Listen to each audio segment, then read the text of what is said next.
Hello, I'm Nathan Laidlaw from Transparent.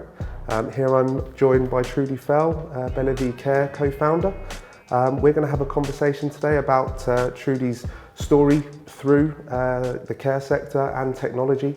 Over to you. Oh, thank you, Nathan. It's really good to be here today. Pleasure. Yeah, well, I guess for me, the story starts quite a way back when I was still a full-time student. I needed a part-time job, as you do, and I got a job as a care worker. And I loved it. I felt like I was making a real difference to people's lives and, a job with purpose as opposed to the bar work waitressing that I could have got. Yeah. But I was also struck by a real sense of unfairness. When I told people what I was doing, I realised just how poorly valued care work was. Yeah. And I felt that was very unfair, but I didn't know what to do about it as still a teenager back then, years ago. So anyway, I carried on through my education. I've got a PhD in medical sciences. Actually, it was about pain in chickens, but that's quite a long story anyway. But I loved science, loved research. It was fantastic. And through that love of science, I realised that actually I was quite good at data analysis. And that for some reason I found kind of using the software and then getting more in depth with that, I was quite good at it compared to people around me. And I thought, oh, maybe this is where I go next. I found academia fascinating, but a little bit slow moving, and I wanted to go into the private sector. So I ended up learning software engineering. It's a bit of a strange turn of events, isn't it? Yeah, although you will find quite a lot of people with a postgraduate qualification in science, as I'm sure you do on Transparent Tech Books, getting a job in somewhere in the IT arena. Yeah. And I think in fact, I see that as a really common route for girls and women who perhaps loved biology at school, loved science, thinking maybe unearthed.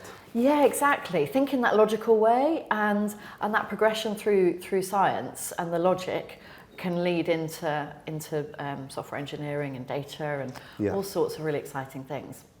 Yeah. Yeah. So I did. So then got into software development, and after about 7 years of being a software engineer, I then moved client side and built up teams, everything from kind of front-end digital teams, looking at SEO and user experience, right through to back-end teams, BSS architecture, etc. Great stuff. Spent 17 years in IT, but then I got to a point where I thought, okay, actually, I'm making an already rich business owner who owns a telco even richer, and I'm not sure it's doing it for me anymore. How can I use my business and tech skills to do something with more meaning? Yeah. I was fortunate enough to get a place on the Zinc.vc program. Zinc builds social impact businesses, great organisation. And so I spent 9 months full-time on this program learning about how to build a business that delivers social impact. And that's where I met my co-founder, VLN. Right. We were both passionate about creating, about fair employment, creating good jobs. Yeah. And I kept dragging her back to care work. Which is in a crisis situation. Yeah. So you retained that all the way through the care work. Yeah, absolutely. I wasn't, it just felt really important to me because of that experience. Did you do that on weekends then, or Sorry? did you do that on weekends, or was it outside hours? No, so I gave up my nicely paid full-time permanent corporate job. Wow. I know, daft, hey? and took on and did this as a full-time job. Kind of treated it like a job anyway, but full-time, 9 to 5, 5 days a week. Yeah. Goodness me. So that's quite an interesting journey then, isn't it? So you've gone through the younger stage of kind of finding a job part-time in care sector, then going into technology and running a team there, and then deciding that you wanted to move into something on your own with your co-founder. Yeah. But still retained, again, you've come back to something which you did right in your early sort of teens. Yeah, absolutely. To kind of deliver a company. So the company is where we are today? Yeah, absolutely. So in fact, this month is the 4th birthday of Bellevie. Happy birthday. Thank you. We incorporated 4 years ago. And yeah, it's going great. So it's hard work, and there's still lots to do, but it's going really well. We operate in Oxfordshire and up in Northumberland, and with a mixture of families from different backgrounds who we support. And ultimately, Bellevie is about supporting older people to live their best lives, and in the place that most of us want to grow old in, our own homes. Amazing. And the way we do that is through our operating model. So that's our point of innovation. So back when I was in IT, one of the things I'm most proud of is transforming groups of people from a command and control structure, a hierarchical structure and waterfall delivery, to small self-managing teams, like Agile. I mean, you must see this all the time. You wouldn't start an IT department. Agile squads, yeah. Yeah, exactly. It's all Agile. It's probably the best example of self-managing teams out there. And when we were doing our research to set up Bellevie, we came across a model of nursing called Buurtzorg in the Netherlands. And it has revolutionised community nursing over there. And they have teams rather than individuals working in the community. So it's equivalent to like our district nurses. Yeah. And these teams are empowered to make the day-to-day decisions on how to deliver the best care for the people they support. So that's the first difference. They manage them themselves, supported by a lean team of coaches. There's no managers in the organisation. And a back office who do all the tech, invoicing, payroll, that stuff. So that's the first difference. They're a self-managing team. The second difference is that it's holistic care. So rather than have one person to come in to change your dressings, another person to help you with your physio, another person to help you get up and dressed in the morning, you have one person who you can build a trusted relationship with. That's good, isn't it? Yeah. Yeah. And Buurtzorg has really revolutionised things in the Netherlands, and is in care as well as nursing now. And although there have been some pilots in this country, it hasn't taken a hold yet. And we started Bellevie for that purpose, to apply a Buurtzorg model of self-managing teams to care at scale in this country. Amazing. And I got it because I saw how Buurtzorg made self-managing teams work, and I thought, yeah, that's what we've been doing with agile teams in IT. Yeah. I don't think I'd have made the leap from nursing to IT, from care to IT, if I hadn't seen it working in nursing successfully first. But yeah, that's the idea behind it. It's really interesting and quite inspiring, isn't it? Because you've tackled an area which is really important to all of us. My nan and granddad actually just had their Jubilee platinum. 70 years they got a... congratulations. That was amazing. Yeah, they got an actual letter from Charles and Camilla Okay. this week. So yeah, amazing. God, I don't know how they could stay for that long, but we should all learn. Yeah, we exactly. Yeah, we'll take a leaf out of that book. But no, it's really inspiring because I think care sector has got, in some ways, a bit of a it's not a fashionable term, is it? It's not that sexy an industry, is it? No, you're right. It's not. So, but to combine that with tech, but it is also very important. So I think what is really unique and good about your business is it's tackling something which is really important, but also, doing something actually which is bringing a bit of, sexy was the word you used, but I'm not sure if it's quite as much that, but certainly it brings a bit more glamour to it, doesn't it? Yeah, and I don't think we'll ever make it sexy, and even glamorous might be pushing it a bit, but what we can do and what we really want to do is to change the narrative around care work. Agreed. So it's not the last job that somebody would get and that the Daily Mail might portray in some of their articles. Actually, it's an amazing job with purpose, where you make a real difference to people's lives. Yeah. And importantly for us as well, there are practical challenges within the care sector, and for various reasons it's been slower than other sectors to digitise, and so there's opportunities. So you've got a sector which has high turnover, low margin, so actually being effective with your time is really important. But where we differ is this isn't about micromanaging and telling people, okay, well actually reduce your visits, let's go down to 15-minute visits. No, because that's not effective. And that's the important word. It's about being effective, not just efficient. Efficient is something different. And we can really use technology to do that. So all the technology that we build basically comes down to two requirements, two top-level requirements. Does it allow care workers to spend more time caring? So getting rid of admin, reducing all the other things in their lives. Bureaucracy. And the second one is, does it allow Bellevie to scale so that we can support more people to live their best lives, to really thrive, not just survive, but really thrive in the environment that they want to grow old in. And that's what we use tech to do. So I think where I find it quite interesting is, obviously you've gone on that journey, you've come back to the care sector, but what is kind of what's made you come back? Like why is that so important? And where do you see it going next? I mean, you mentioned that kind of South Oxfordshire was the regions, but I mean, it sounds to me like something that could be taken at scale globally. Yeah, absolutely. So the why, I mean, that's a really good question, isn't it? You know, isn't that kind of the question we all ask ourselves?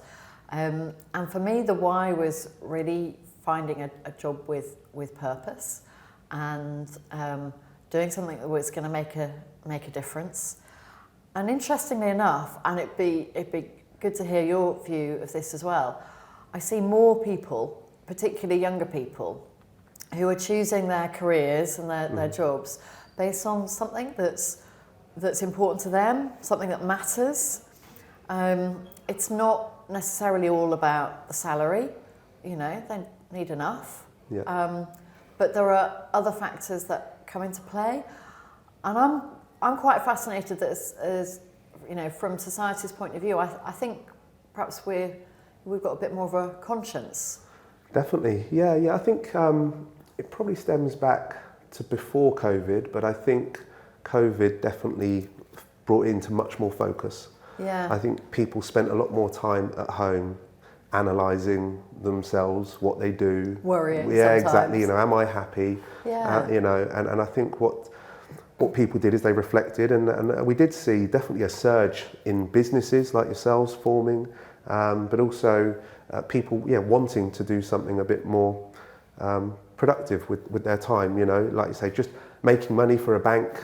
You know, it's like, yeah, it's good, it pays the bills, it goes, you know, you go home, but actually, yeah, can we do something else? Something with meaning. Yeah, exactly. And as I say, money is important, but I think we've got so many challenges in the world right now, all over the place, in so many different areas.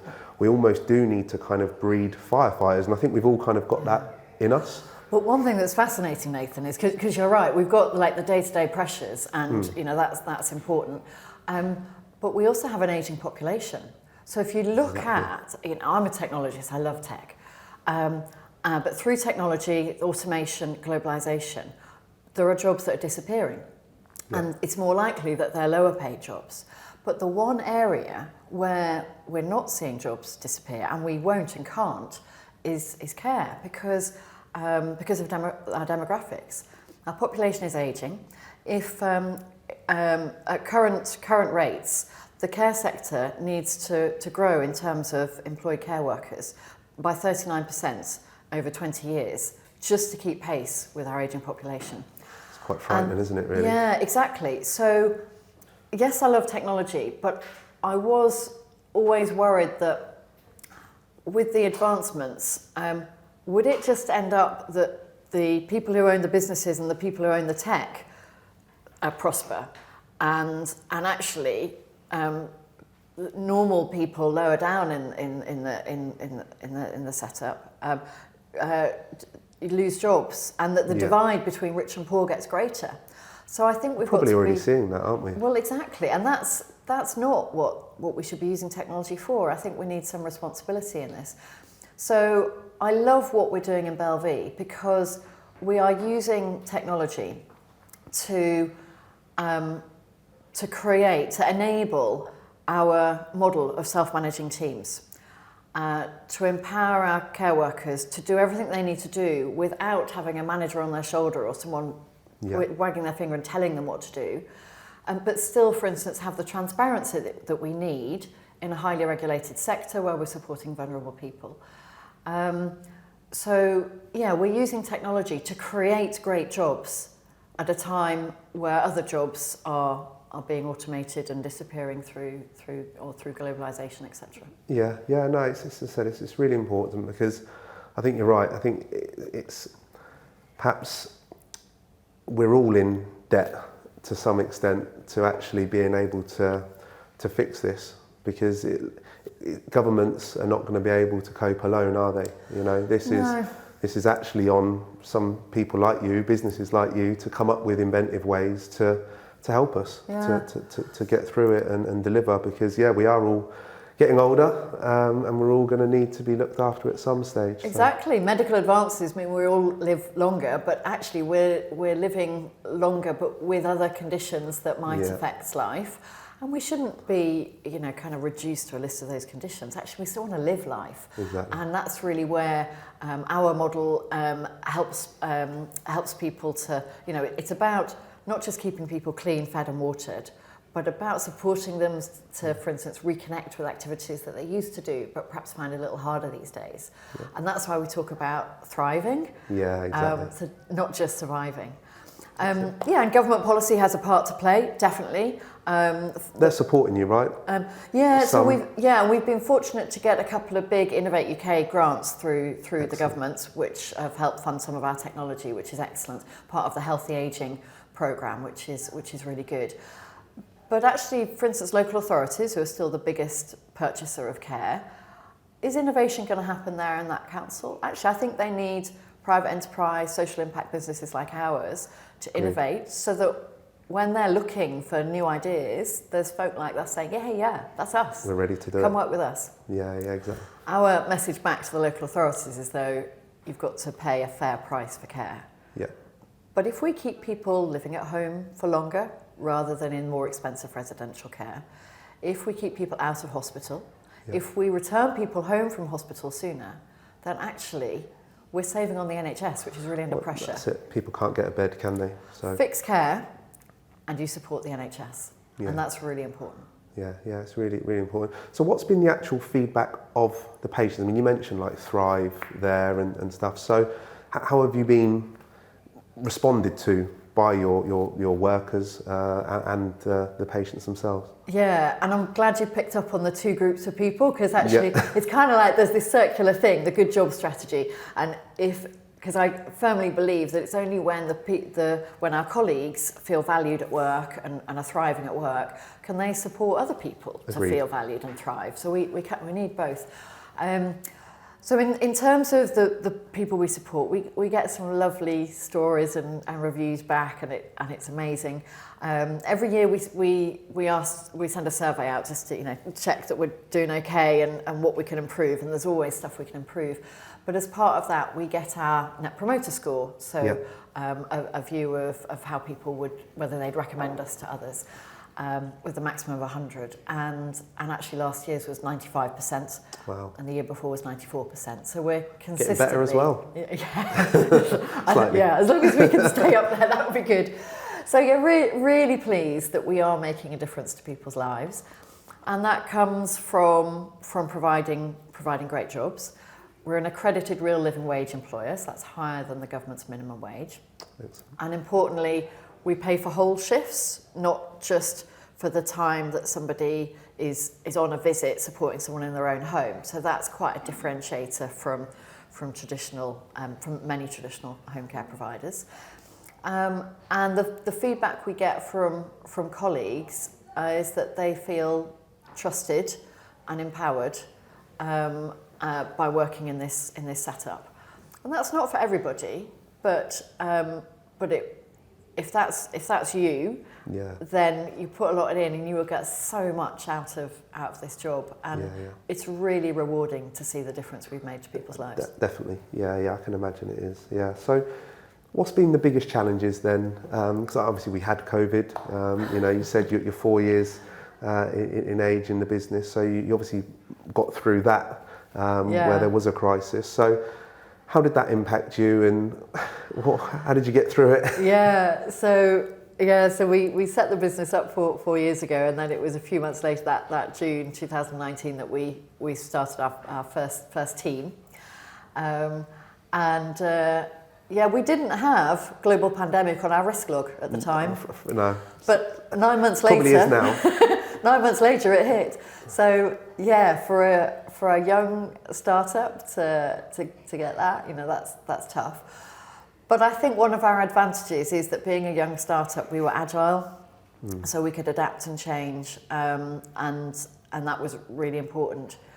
But it was worrying because the nature of our work, we're supporting older people who were the most at risk. Yeah. And that's scary. And our wellbeing support workers, that's the name that they chose when we co-designed the role for our care workers, they were really worried initially about, what if I'm the one to take this virus into someone's home, and they were to catch it and pass away or become really ill? What if I take it home to my family and I've got someone vulnerable living at home? So yeah, that was really tough. But what also hit me very hard in those first few months is that the team setup that we were using really brought people together. So they had that environment to share their anxieties, share their fears, and support each other. And I was talking to owners and managers at other care providers, and people were walking. They were going, actually, this is too much. Yeah. I don't get paid enough for this, I'm leaving. Yeah. And actually, in our organisation, nobody left. Yeah. Doesn't mean that they weren't worried about it. Yeah. And that really hit home that this model works. Yeah. Probably reinforces it. And that's the thing, I suppose your model itself, having one point of contact rather than maybe several as well, that probably had a big impact and improved. Yeah, you're right. So people talk a lot about continuity of care, which is just means do I get to see the same person and get to know them? Okay, yeah. And which is really important. You can imagine that, can't you? Yeah, build a relationship and. Yeah, so small teams. There's kind of about we're averaging about 8 people in a team at the moment. It seems to be the right size because then the person being supported gets to see the same people. If they have lots of visits, it might be that they see perhaps the same person Monday, Tuesdays and Wednesdays, and someone else Thursdays and Fridays, and every other weekend, because that's our contracts are every other weekend. So they get to know those people and build a trusted relationship with them. But because it's a team rather than individual, because some people look at individual self-employed carers, then if somebody's off sick or on holiday, you've got someone else in the team who can cover. But there's only about 8-ish in the team, so you're not going to be inundated and see different people each week. So I think we've got the balance right there. Yeah. No, it sounds great, and I'd say it's really good that it gave you that conviction to say, actually, this works. As scary as this is, and what's going on, and we really didn't factor that in on our risk chart. It's brought to light that this model works, and actually we need to roll it out. So that's really good. So I just want to go back to a bit more about your personal journey so far, because you said that you went into a telco and you was a manager there. So we recently had International Women's Day. Yes. So I did want to touch briefly on, as a co-founder, as a woman that's gone through that journey and is now hiring for your own team and trying to diversify your own teams. It's probably the most common question in recruitment after the work from home policy, but what is it that you think got you into tech and why did you remain in it? There's lots in that question, isn't there? So for me personally, it was, I'm naturally kind of an organised, logical thinker, and actually ultimately, isn't that what tech's about? And so that was important. But also really important is I love seeing that the impact of something we've built, seeing that impact on people's lives. Mm-hmm. And that was a really strong motivator in all the tech I've built. Seeing it work, seeing people using it. Yeah. You want it to be useful and used, don't you? Yeah. So that working product, that's a real strong motivator for me. The fact that our working product today is also about creating a positive social impact just is the ultimate. Perfect, that's the best. But it is different, you know. And I've worked in different organisations, teams, departments, and often being the only female in the room. You know, sometimes that's fine. You know, you men are okay. I even married one. We try. But Some of us. But it is different. When I was working for the telco, I did realise that when I moved between teams, for instance, we had one which was kind of front end digital and involved with marketing, and we had more women there. Right. And then I moved to another area which was more back office, like heavy lifting, and that was much more male dominated. And it felt really different. But interestingly enough, the team that was more diverse, and this is every form of diversity, ultimately diversity of thought, was just more effective. Yeah. And the one that was less diverse, and one of the overt signs of that was that it was pretty much all men, it was less effective, less productive, and felt very different. It didn't feel as welcoming, and I think that's connected to the productivity. Yeah. So while I was there, and I was kind of in a mid-management position, I thought we need to do something about this. I'm motivated by people and organisational design and change. So I founded the first diversity and inclusion initiative that they'd ever had at Telco 3. And it was about what I could see in front of me, women in tech. So how long ago was this? So this was probably crikey, a while before when... Yeah. It's a lot more topic now. Yeah, so this is a decade ago. Yeah, but it was really important to me. My boss, a chap, was very supportive. He said, I remember when I first talked to him about it, he said, so I think it's really important, and if you want to do it, that's good. And I'm like, don't worry about time, it's fine, just like do it, it's fine. So that was great. Yeah, that's really important, isn't it? But he did also say, this is putting your head above the parapet, so just make sure this is what you want to do. It could be difficult. Yeah. And he was right. Forewarning. Yeah, and he was right, but I don't regret it at all, because even, and I know we had a chat earlier about this, I remember one very early presentation I had to do, and this chap at the back basically heckled. I was like, whoa, it's meritocracy. Why do we need these initiatives to help women? Like swallow the ground. Yeah. Swallow me in the ground. But, you know, ultimately, I think he was saying, and while all the initiatives we did were inclusive, they were for men and women, we were tailoring it for women to try and, you know, encourage more people in, to try and level the playing field. And that can put other people feel under threat. So, you know, I had to expect it. So I tried to calmly answer his question, and there was a bit of back and forth. But what was a really strong learning for me was two other people in the room, including a senior director, heard this exchange, and they just assumed, oh yeah, it's a good thing, but aren't we doing it anyway? When they saw someone else push back, actually the huge strength of feeling I got from them, that day both of them became massive advocates for what we were doing.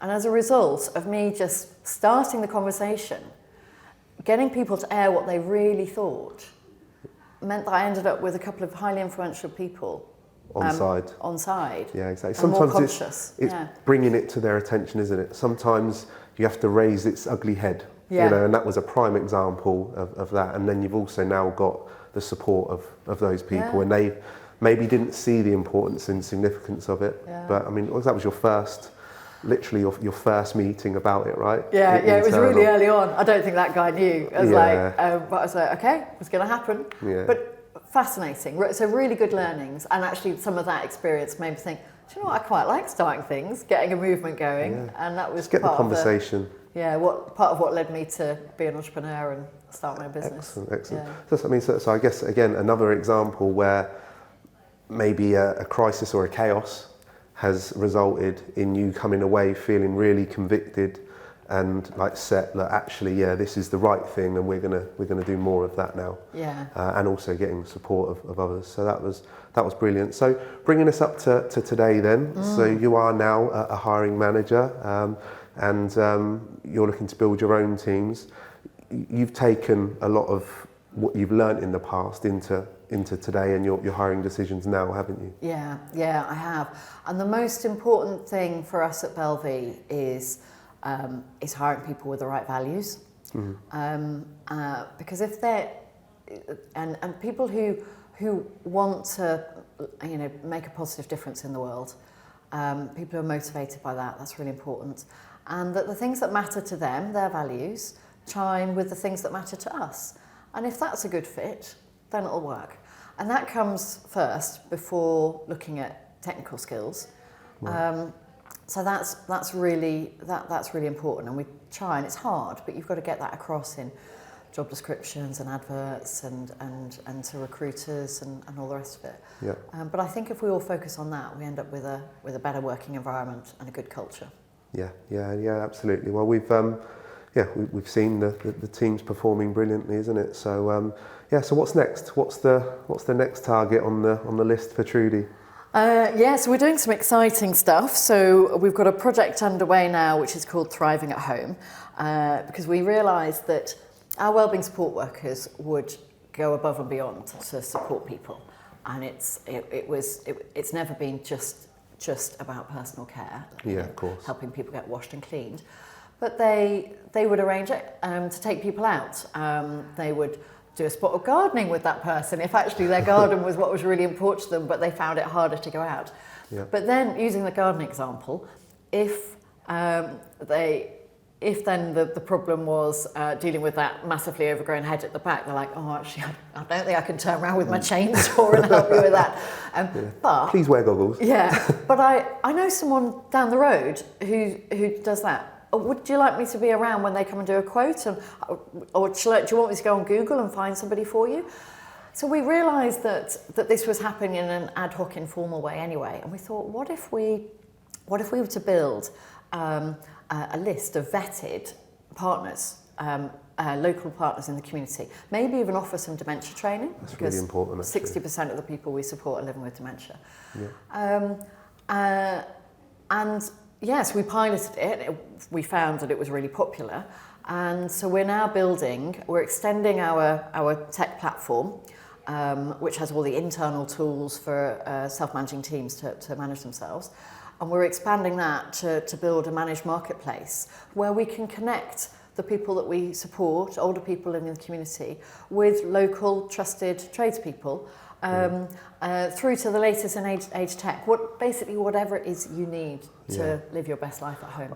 I love that because obviously you mentioned my nan and granddad are quite old, and when they need something done in their house and you have to contact a tradesperson on their behalf and arrange somebody to come out, I don't know, that there is that just underlying concern, isn't there? That's why we do it. I wouldn't like them to do it on their own, because you do worry. You see the TV channels, I can't remember which programme it used to be, but they used to go out and door knock and sell. Road traders, that's the one. Yeah, exactly. Yeah. And I guess everybody's just scarred a little bit with that, aren't they? And so frightened when your elders need to get something done. So I think that's a brilliant idea. Yeah. And again, this is an excellent example of where technology can have a positive social impact, because we're making great use of technology, using like the best in class from all the marketplaces that are out there that perhaps that are aimed at more the mainstream market. To build a marketplace. But actually it could be your wellbeing support worker, it could be a family member. We've got some community connectors who support you to say, oh, I've got a tablet here, there's a list of services, and connect you with someone that matters. So bridging the gap between human and technology, but blurring those lines, which is really important, but maximising the use of technology out there to support a demographic who will benefit. You use all the latest stuff, don't you? So it's all AWS, Node.js. Yeah, that's our tech stack. So it's all hosted in the cloud on AWS, and we've used JavaScript technologies. We chose React so that we could build quickly and have a website that will behave like an app on a phone rather than have to do an Android app, an iOS app, and a web solution. And it's and React, TypeScript, Node.js, which fortunately seems to be really popular. And it does, yeah. Everybody seems to be moving in the same direction. Strangely, it used to be quite clear. You'd have your Java developers, your .NET developers, and now definitely the waters have been muddied. So in some ways it makes life a bit easier because people can transfer quite easily. But in other ways it also means that there's a real sort of mesh of skills, and sometimes if you need that person that's particularly good at that one, it can be hard to locate them. Yeah, that's true. But I think developers like working in using the frameworks that we've picked. Agreed. Yeah. So it's a combination of what's the right technology for us, and that ends up being the right technology for developers. So it's worked.